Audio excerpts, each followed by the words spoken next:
Okay, we have another boss woman. This boss woman has been a successful entrepreneur. She is also a wife and a mother. She knows how to multitask. She and her husband are business partners in Urban Hydration. Urban Hydration is a hair care and body care company that was created out of a need. And this is Miss Terry. How are you, Miss Terry? I am well, thank you very much. You've been an entrepreneur for some time. What was your first venture into becoming an entrepreneur? My first venture, I had to rehear that question. My first venture, I think, was chocolate covered strawberries. Yeah. It was called Sweet Nothings. Everything has to have a name, and in order for me to participate. Sweet Nothings was a chocolate covered strawberry business where I wanted to provide cute artistry of fruit desserts for different events. And our first client was our last client. It was the Alpha Phi Alpha fraternity members of Las Vegas had a dinner party for Valentine's Day, and I had enlisted my husband to help provide all the chocolate and all the decorating with me. And we kept decorating this was back in the day before it was popular just to go to a restaurant or to a grocery store and you could just get chocolate covered strawberries. So we would just make little bow ties and dip the chocolate, but we kept saying, well, that bow tie is not as perfect as that bow tie, so you can eat that one. And the plan was about 164 chocolate strawberries, and by the time we were done, we had 100. And then we were done again because we found more imperfections in our craft. We were down about 60. So it turned out to be each person was supposed to get a couple each, and then they were one each, and then each couple got one chocolate.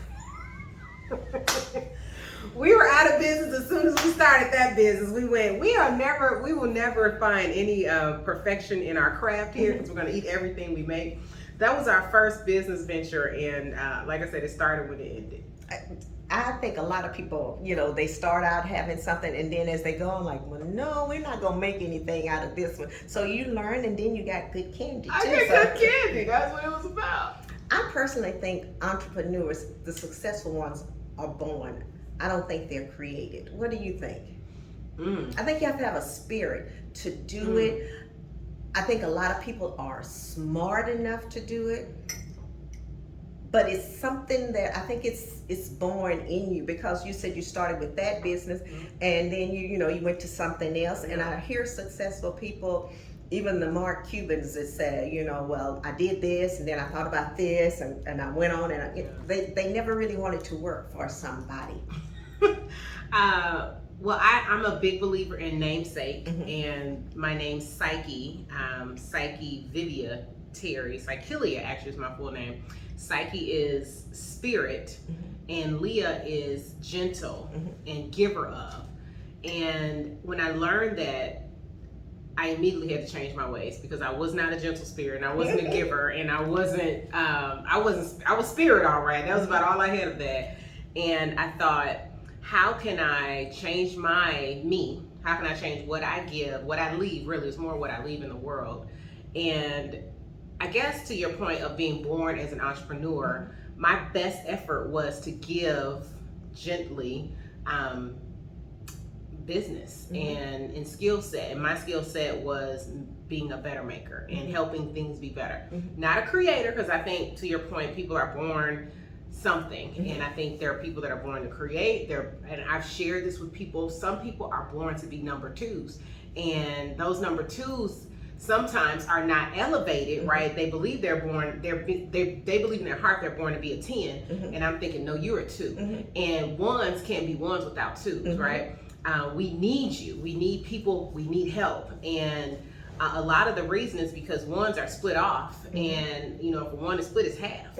And we need a 2, right? You just need that. In order to even be half, you need a 1 and a 2.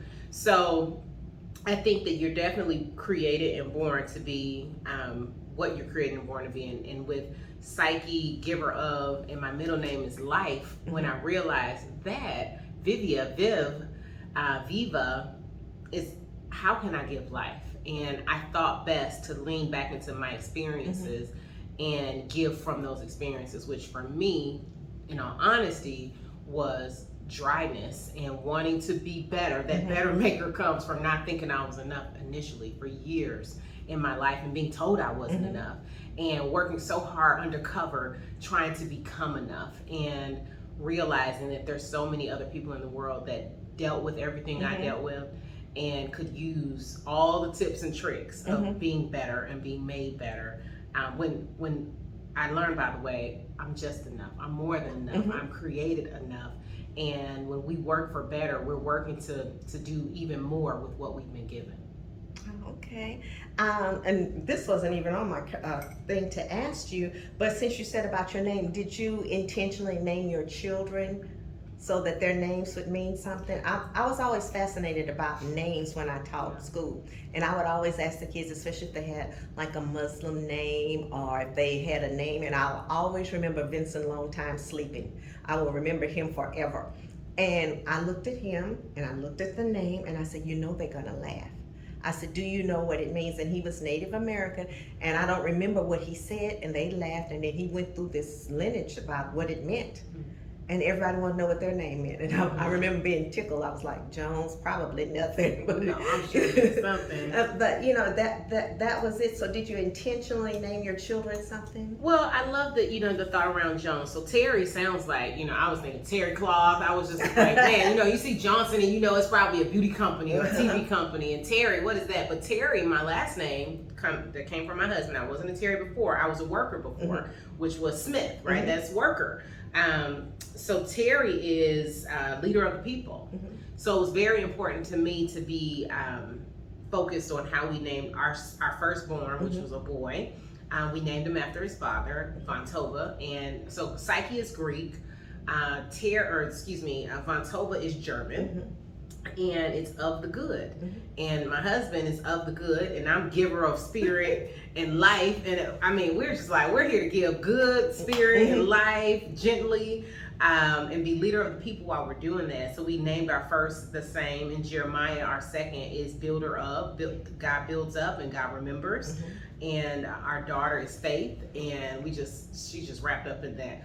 Our oldest son would say, Mama, you got faith in your belly. And he'd say it when we were trying to launch a warehouse and a manufacturer and a new business venture all at the same time. And it was so hard. I saw so many sleepless nights and was so discouraged. And when my son would tell me that I had faith in my belly, it was true, and I needed it to be true. Okay. Yeah. Okay, tell us the story of creating Urban Hydration. Urban Hydration was created when I was in a stint of life wondering, how can I lead better? I remember Post-it notes in the house, big yellow Post-it notes. As if I couldn't see just a small one. They were huge, and I would say, I want to be a leader. And then I wrote president, and then I never to this day thought until this moment how my husband might have felt about that, because it was not us, it was me. It was like, I want. But I was really trying to tap into something, because I had a moment where I said, why does Beyonce, I don't know where I found her from, this phenomenal Grammy woman of her own, why does Beyonce get everything she wants and needs? And I think it dialed back to my thought around Beyonce as a singer. She can sing, and she can employ herself from singing. And I thought, I went to business school. I did a master's degree. What is doing business? And so I felt inadequate in doing business. And I realized that I needed to just start to say what it is I wanted. So I wanted to be in leadership. I wanted to help lead. I didn't know what, I didn't know how. I wanted to give back. That was a big part of what I wanted to do. So I started to take some of those wants into action. And I started serving at a nonprofit, the Blind Center of Nevada. And they were raising money for the blind members there. And in doing that, they created gift baskets. And I thought, immediately raised my hand because it just sounded fun. And it took me out of my normal, which I was at the time selling appliances. And I thought, I want to help. They were building what they were putting in the basket. So they were making candles by hand and from scratch. And I've only seen that online or on TV. And they were building and making body butters. And I thought, oh, this is cool. I have to get to be a part of this. And the part that I took was, can we change the flavor? Can we change the color? By the time we were done, I had created a whole collection. They kept making what they were making for the baskets, but I had created a collection of products. And that's how Urban Hydration became. It came and started from a mission and a heart to serve and give back. And added with a sprinkle of creativity and a sprinkle of leadership and a sprinkle of wanting to be a help to someone else. We made really thick body butters that were thicker than thick. And we named them all after all Toni Braxton's songs. I remembered all her songs from college, all my breakups. All I could think of were all these sad songs that had meant so much to me. And our first collection was like Breathe Again. And I didn't realize that we have a collection now that's exclusive at CVS called Breath of Fresh Air. And it's so exciting that, we have the breathing again. And we breathed life into our situation now, because we were definitely wanting something different, and we wanted to work together, and now we have done that for over 13 years. Oh gosh. And it's so funny you said Beyonce. Mine was Oprah. I just remember when when I started blogging, and it looked like it was going pretty good, and I was still working, teaching and everything at the community college, and I had an early morning class, and I was like, oh God, why didn't you make me Oprah? And then I told my students, God talked back to me, he said, girl, Oprah been up since 4 o'clock this morning. I said, so I said, I had prayed for it, and it came into fruition. I said, so I'm gonna roll with it. Yeah. You're very conscious about your pricing.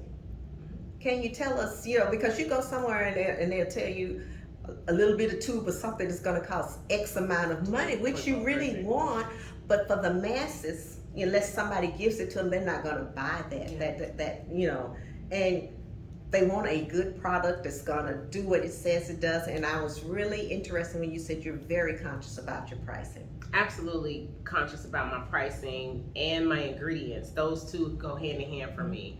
I'm what you would call bougie on a budget. I love every style that I see on the stage that Beyonce wears or that Oprah wears. And I'm usually that person that's like, now how can I know someone else made this at a much more affordable price. And that's what Urban Hydration is. It is bougie on a budget. It is everything, absolutely probably better than what's on shelves, because we've been so conscious about ingredients and making sure that you're not, that we're healing you, not just helping you. And I say that because the ingredients that we use in our skincare and our hair care repair, they don't just cover up. And I grew up with slathering on oils and lotions, and we all know that clear, whatever that was, substance that actually comes from car crude oil, slathering that on my face, on my lips, on my hair, on my leg. It was just like it could go anywhere. And I didn't realize that the same reason I needed to wake up and put it on again is because it was pulling moisture from my skin just as much as it was adding a sheen to my skin. It wasn't really moisturizing me and helping my skin be better. So we've worked so hard to find God's natural ingredients that can help trap moisture, help seal moisture, help repair if you don't have moisture, which are very expensive. But I go back to that girl, me as a little kiddo, in a single family home, on a teacher's salary, using what I had access to help replenish or help fix. But again, having to go right back and use more of it because it stole from me. So it's important to me to not steal from my family, because my family is still where we are, and we're still where we are, where we want goodness. And we want it at an affordable price so we can do other things with our money. So my kids can play soccer, so they can play baseball. And if we were focused on how much of our budget is to keep ourselves moisturized, I think we're just not being fair. Okay. What is certified clean? Certified clean can mean many of things. We're certified by several different organizations and retailers for being a clean beauty brand. What that means is we're conscious, meaning we thought about it. We didn't just throw it in there and say it doesn't matter how it comes out. Similar to going out to eat and you have absolutely no idea, right? There's salmon and there's salmon at restaurant A and there's salmon at restaurant B, and sometimes you don't know what's around it or what's really in it. or I stay away from, I'll say, mixed ingredient foods, right? So there's dressing from this house, and then there's dressing from that house, right? Or stuffing or whatever, from this house or from that house. In our dressing, we consider every ingredient that goes in. We're in considering the real celery. We're considering the real cornbread that we put, and that cornbread was even made with consideration, where it's not just trash going into our products. And so that because we're conscious and we're thoughtful about what we're putting in our product and what we're not putting in our product, it's so interesting that lots of messages and emails are coming out from California and from New York about what can't be in products anymore. And we have to still like get nervous and double check, but it's so rewarding to stop and go, oh, that's never been in our product. And so many other companies are like, oh, we gotta go out of business, or oh, we have to take back everything they're on shelves because they were putting that in products. And we're so proud that we started back in 2009 when Whole Foods and Whole Foods was very conscious, and grocery stores were very conscious about organic food and natural food. And we did it because my nutritionist said the reason you can't lose weight, or the reason that you keep gaining, is because you're putting like fake stuff in your body.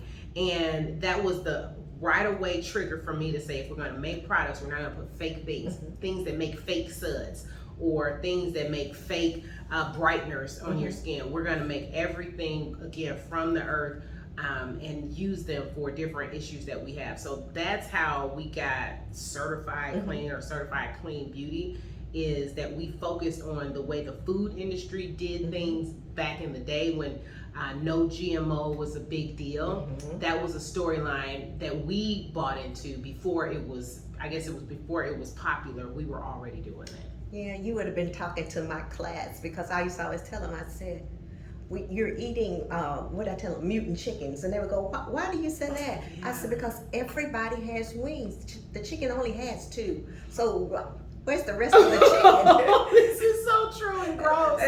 But they would always laugh. I said, but it popped into my mind. Yeah. And I remember being a child going to what we call the country with my mother. And I said, oh, look at that little puny chicken. And she said, that's the way he's supposed to look. He's not supposed to weigh 10 pounds or whatever. So those kind of things. Yeah. And as I looked over I went online and I looked at a lot of videos. Okay. And one thing that stuck out is your faith. And you talk about, you and your husband talk about your faith, and it's a big part of your life. It's a big part of your family life, because I remember watching the documentary and you talking to your kids. Tell us about a little bit about how faith plays a part in the company. Yeah. Well, we intentionally named our mission and our values around my husband's name, Of the Good. So we talk about doing good with good, and what that really means is, if you drop a no, it's just doing God's work with what He's given us, and being just faithful with that. And that's really the storyline of what we do. And the reason that we do what we do is, years ago we were going to start a church. My husband and I were very, very conscious in wanting to help spread the good news. And we thought to ourselves, and we thought to ourselves for many weeks, and we prayed about it. And then we were suddenly able to help a new church start up. And it was so much sweat and putting chairs up for new services, and because it's not a church building, so you have to put the chairs together, take the chairs down, make sure the school is ready for school the next day. And we went, oh, I don't think this is what we want to do, but how can we serve? How can we share? How can we be good and give back, if not owning a church and not being pastors? And we thought, well, we can be kings or we can be priests. And we thought, let's be kings where we can give back to good things, where we can donate a gallon of water to helping girls that are using basins of water to bring back to their family, so we can stop that anomaly of families being ripped apart just to have clean drinking water. How can we give back? How can we help save the world, one country at a time, and one person at a time, where we're saving someone's pocket, or we're helping save someone's skin, where they feel better about themselves? So we talk about, again, doing good with good, and that's exactly what we do. I had a minister one time, and he said, sometimes you're called, but you're not called to be at a church. Yeah. He said you have to listen. Yeah. He said your calling may be this, it may be that. He said you're still called, Mm-hmm. but you're not called to be a preacher. He Sure said, enough. so that's what he The said. words that sometimes fall out of my mouth cannot be over a pulpit. So I was just trying to make my point. You're like, yeah, no, can't do that. That they will leave the church. And I ran across a video where your husband said some of your first employees were your church members. Mm-hmm. Yeah.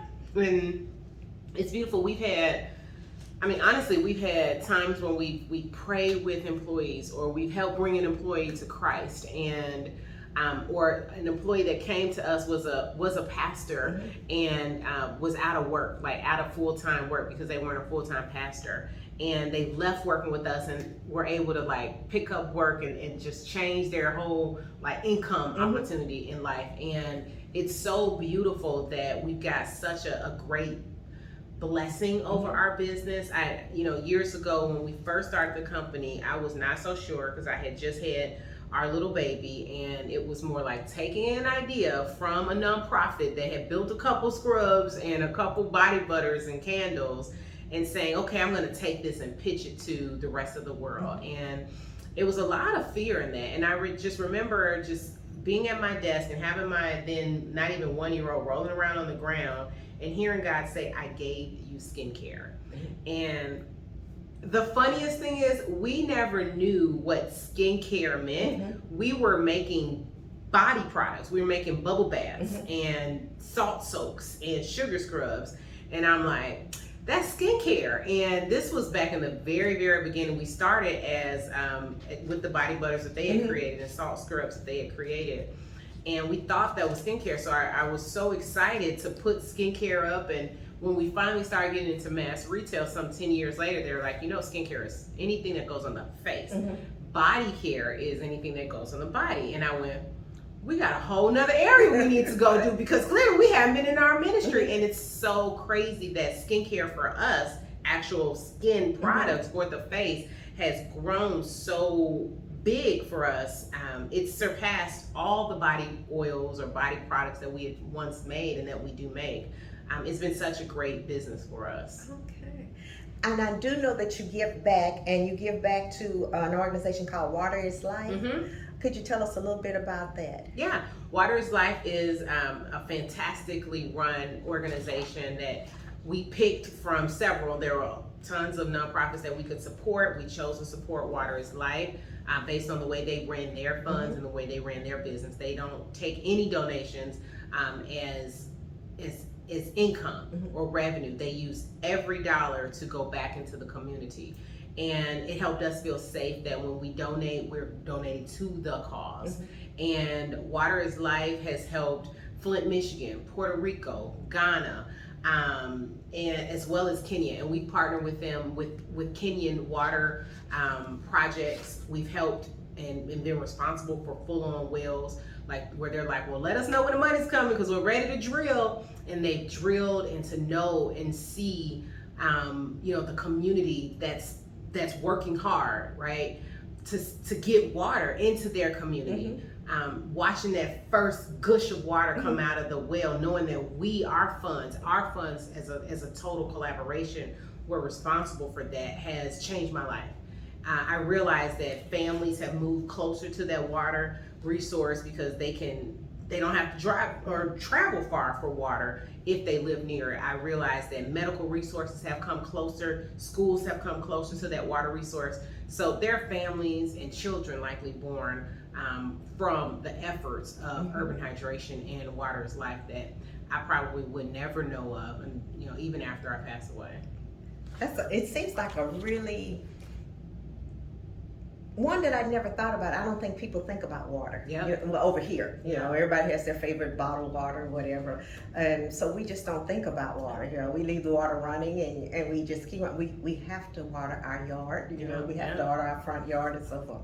What would you tell a young lady that's thinking about going into business for themselves? What words of wisdom could you give them? Yeah, I always wrap up in saying, be fierce and be kind. And I think I've added recently be fierce, meaning be willing to have faith and go for it. Be strong in what you believe in, and bring others around you. I like to call them your front row seaters, to cheer you on, and have that front row, and be sure that you're investing in your front row, and that if they're in your front row, those are people that are investing in and with you. And then be kind to them. Make sure you're investing in them, you're caring for them, but then also the people around you, that they see you as a careful person as well. But my last and third, as I close, thought is, and be conscious. Be conscious, read, know what's going on, and trust your gut when you see things happening that you feel like that doesn't fit well or fit right. Fight for that too. Be conscious and wise and aware of that as well, because those are the things that can make or break you. And we have spirit in us for a reason, and heart's desires are being fulfilled, but we also have consciousness in us that we have to be able to listen to. Thank you. As we close, would you tell the audience where they can buy your products? Yes, please shop our products. Please help us help other people. When people shop us, they don't realize that they're telling retailers that they can believe in Black-owned businesses, that they can believe in women-owned businesses, that when they make space for us on shelves, that it's for a reason, that because it's needed. And you can shop us at Target, you can shop us at H-E-B, you can shop us at Walmart, at Ulta, at Sally Beauty, at Walgreens, at CVS, and the list does go on. And that is just all because of that day that God said, I gave you skincare. So I do really appreciate when people just believe with me, because it's all a faith walk for us. Thank you, Miss Terry. This has been another Boss Woman, and you know where you can get Urban Hydration from. So thanks again. Thank you. Thank you.